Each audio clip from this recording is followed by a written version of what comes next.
Welcome back to another Fantasy Puck video, guys. It's Chris, and today I've got top 20 defensemen all-star break update edition in tiers. We've been doing a couple of videos similar to this with forwards and wingers, so if you guys haven't seen those two videos, be sure to check those out. I decided to go with 20 defensemen this time because there were a lot of D that were kind of, for me at least, in that 25 to 30 range that could really just be like very interchangeable, and for the sake of my own sanity of picking the right guy, and for the sake of not getting ripped in the comments for saying, oh, why didn't you take John Carlson over Brock Faber or vice versa, there was a lot of guys that you could put in that kind of 25 to 30 range. So I decided to just keep it in the top 20. So let me know in the comments below what you guys think. Should I have included anybody more relevant in this video? Did I miss out on anybody? I know Brock Faber's a name that is really hot right now, obviously, with the way he's been playing in Minnesota on that power play one. Thomas Harley as well, but I don't know if I'd have him even in the top 25. But that being said, guys, let's get right into the video.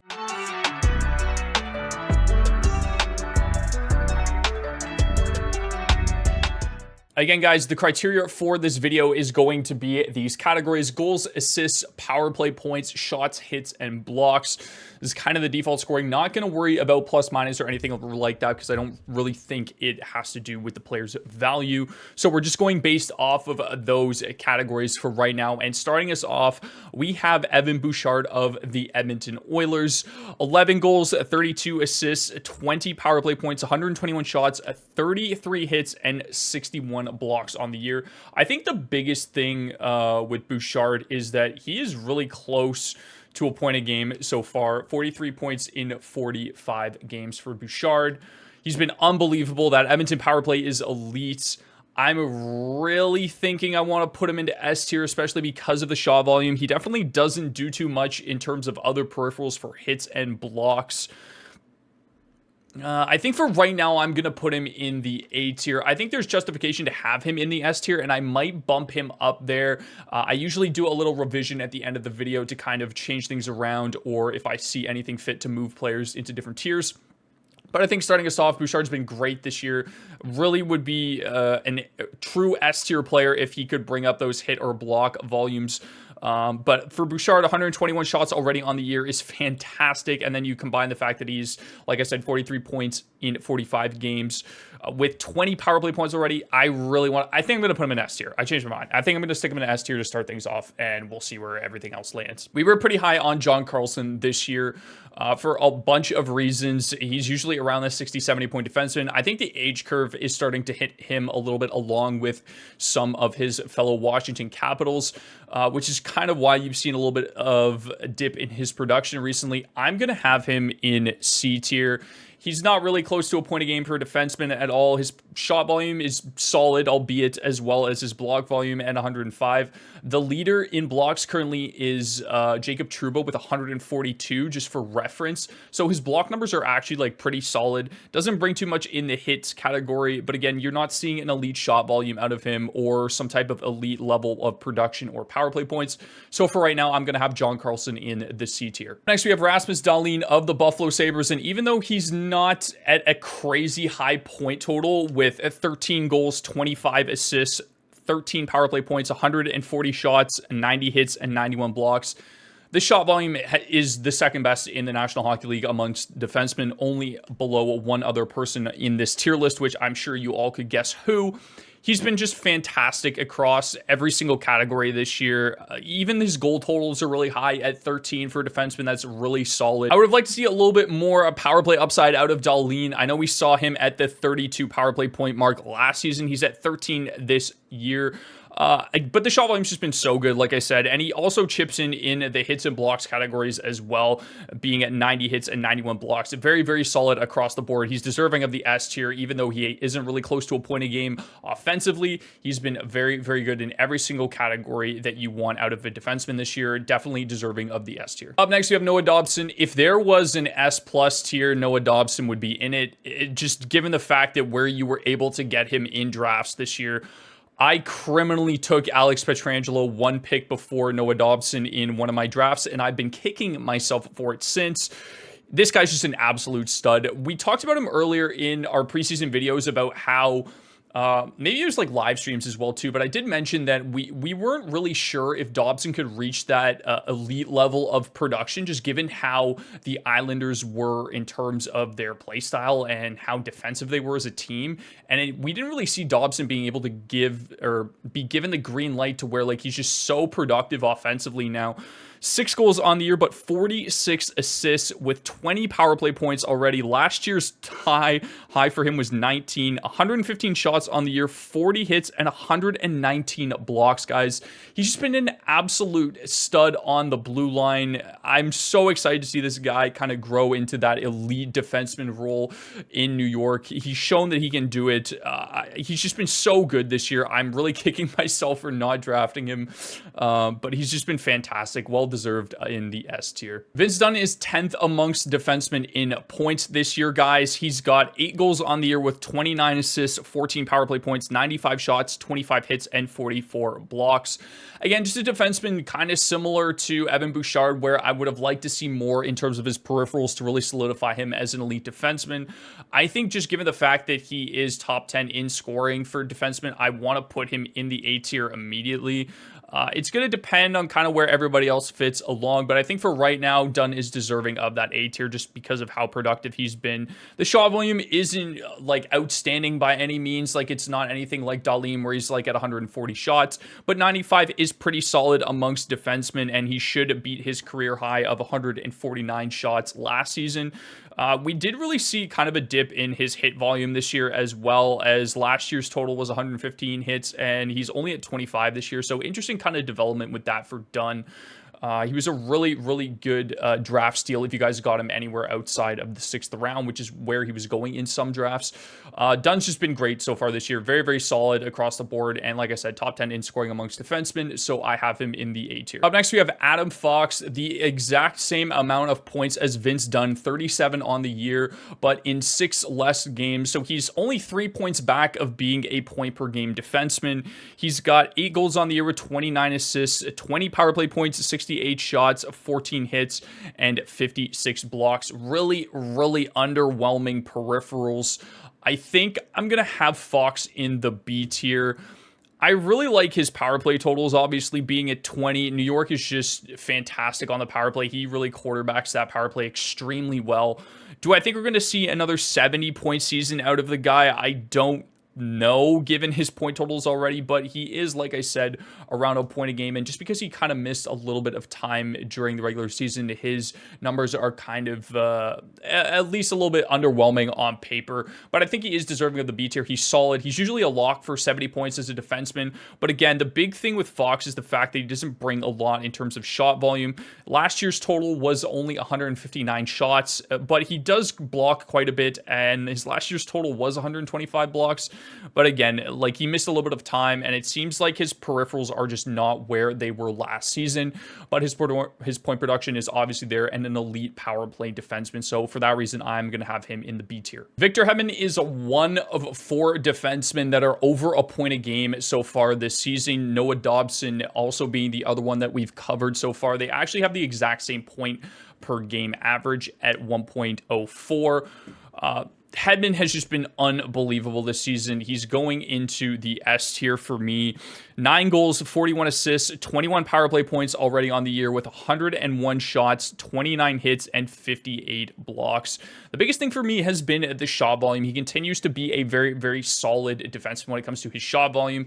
The peripherals, on the other hand, usually we see quite a high block total out of him as well. At 136 blocks is what he had last year, but it doesn't look like it's going to be that close this year with him only sitting at 58. You know, on average, that's still around, if he plays another like 30 games, he should be around that 110, just over that 100 mark, depending on how the rest of his season goes. But again, the shot volume's great. The power play totals are obviously elite. And the fact that he's over a point a game as a defenseman right now with 41 assists on the year is just fantastic out of Hedman. If you guys were able to snag him, because most people were really high on Sergachev going into this year, us included, and I guess we counted Hedman out a little bit too early. He's been fantastic, deserving of the S tier. Miro Heiskanen's numbers have been pretty underwhelming this season, but again, he has missed around 10 or so games compared to some of the other defensemen on this list. 5 goals, 25 assists, 11 power play points, 86 shots on goal, 25 hits, and 55 blocks. Last year, we saw his big kind of breakout, his coming into fruition as an elite defenseman, where he had 73 points, 34 power play points, 206 shots, 96 blocks. I just don't think it's that kind of season for Heiskanen this year. Dallas's power play has seemingly really struggled for some reason at only 11 power play points for him on the year. Usually he is the forefront of that power play, and having over 30 power play points last year as a defenseman is just fantastic, but it doesn't look like it's going to happen this year, guys. The shot volume also is a little bit lower, just slightly, not too much, but again, I think for Heiskanen, you know, it just seems to be a little bit of an off year after having a fantastic year the year before. So I'm just going to slide him into B, just behind Adam Fox. He hasn't been bad by any means. The peripherals obviously are not great, but you know that when you draft Miro Heiskanen in the hit and block category. His blocks are normally like pretty solid. Actually, he'll get you around 100, and he should finish with that this year again. But the shot volume is solid, and the point production has been good enough to where I think he's just deserving of in the B tier. Man, what a season for Quinn Hughes and the Vancouver Canucks. I don't even need to talk about it. He's going right into the S tier. He might be the best defenseman in the National Hockey League currently, at least is the favorite for the Norris for this season.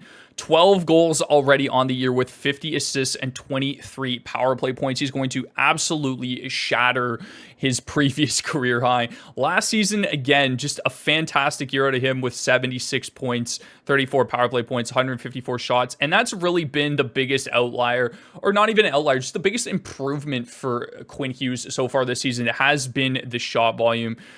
It's just been fantastic for him this season. He's already at 118 shots on the year, 16 hits, 35 blocks. But again, the shot volume has just been fantastic for Quinn Hughes. We've seen a huge improvement in that category. And going forward, I think he does solidify himself as a top 5 fantasy defenseman now, given the fact that his shot volume has really come up and those power play totals are just insane.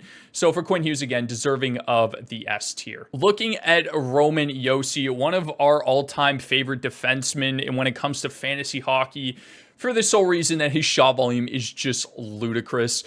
The production has also been solid this year, guys. 10 goals, 35 assists, 18 power play points, 165 shots already, 31 hits, and 93 blocks on the year.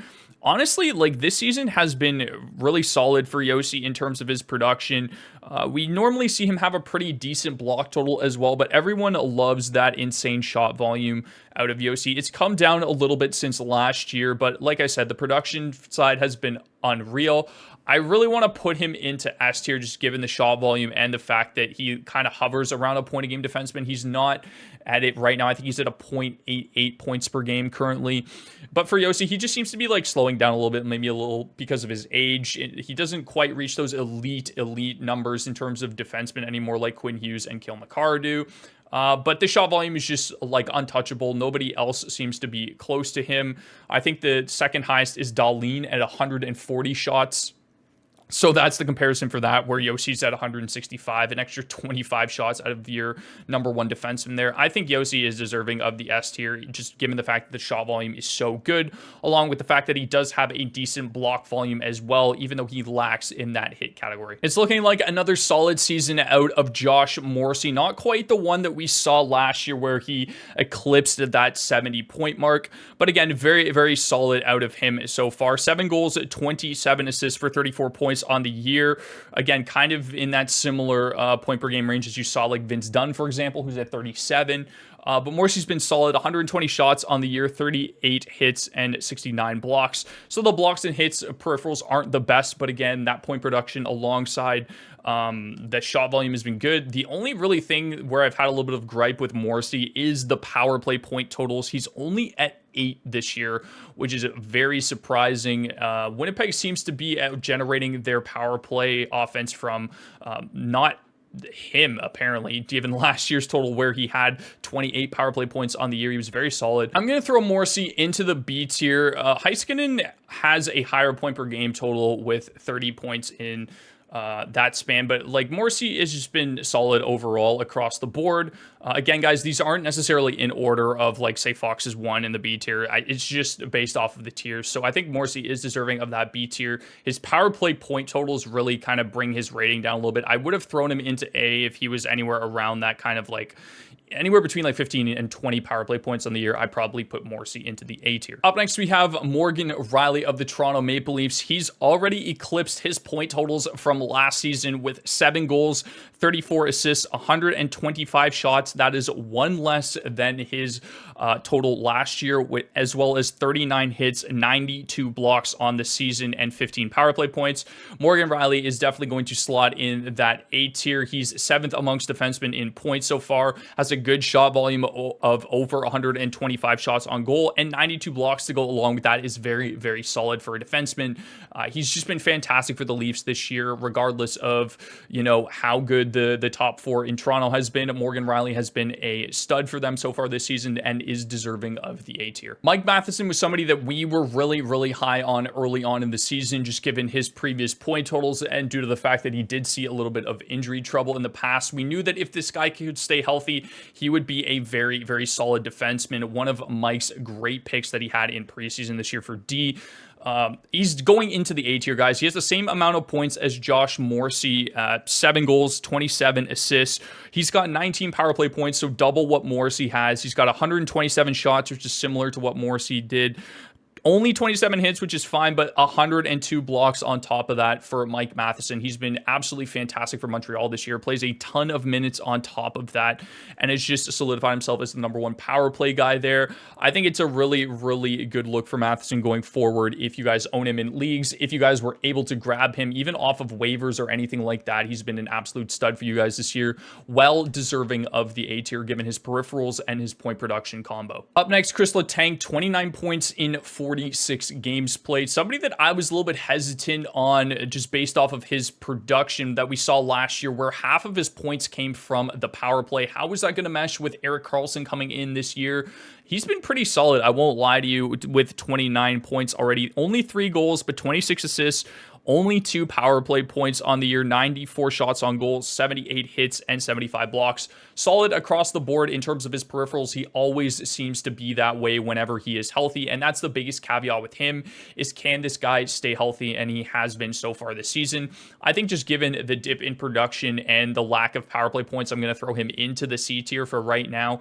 But I think Letang has honestly surprised me in terms of how well he's been able to produce without being in that power play 1 role. So for right now, I'm going to have him in the C tier. I really wish I got to more MacKenzie Weegar this year. He has 12 goals on the year, which is the 2nd highest amongst defensemen, tied with a bunch of guys, but behind Rasmus Dahlin, who has 13.